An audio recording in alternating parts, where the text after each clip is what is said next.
Ay, madaya. Kaya pala pumapaldo tong hayop na to sa mga exams, ha? Ganito pala ginagawa niya, eh. Kaya pala. O, sige, tuturo ko to sa inyo, guys. May na-discover kasi ako. Sa kanya ko lang din na-discover itong classmate ko na to. Kasi may classmate ako na ang taas ng score niya sa exam ko lagi. Minsan, highest siya sa exam namin. Tapos, nagtataka ako, pag nasa room kami, pinagmamasdan ko siya pag may mga schoolworks or activities. Ang tahimik niya pag may mga performance tasks, hindi siya leader. Pero, pagdating sa exam, ang taas ng mga grades niya. So, nagtaka ako, tinanong ko sa kanya, not to judge him, pero ang galing eh. Paano niya nagagawa yun? So, ito pala yung ginagawa niya. Turns out na ito pala yung routine na ginagawa niya kapag bago mag-exam. So, tinuro niya sa akin tong website na to. Ayan. Search niyo lang to sa search engine niyo or sa browser. And then, ganito yung ginagawa niya. So, dinadownload niya yung mga lesson module sa Google Classroom, no? Di ba? May Google Classroom kami or sa MS Teams kung meron kayo nun. Tapos, yung mga files na yun, i-upload niyo from local. Ayan. Pinutin niyo upload files from local. So, yan, for example, itong actuators. Ayan. Lesson module namin yan. Upload natin yan. So, open lang. Tapos, create kayo ng prompt na ganito. Create me a website about this lesson module for my upcoming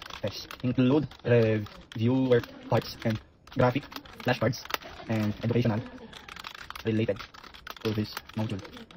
Ayan, pwede namang hindi ganito ka-exact mong gaya. Basta ang pinaka-concept, gawa kayo ng website, yan, yung prompt niya is gawa kayo ng website na may graphic flashcards, na may videos, ganyan. Depende sa inyo kung anong atake. Basta yun. Tapos, andyan o, lalabas na dyan yung mga, tawag dito, details. Ayun o, website na yun o.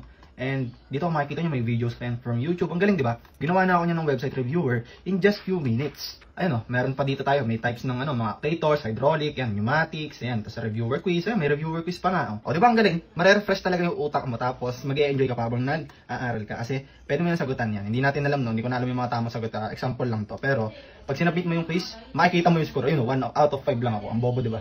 Kaya pala pumapaldo, no? Kahit ako sisipagin ako mag-aral at magiging effective to para sa akin. You can try this kasi effective talaga siya and kita nyo naman, no? Talagang gumagana. So comment quiz if you want the link.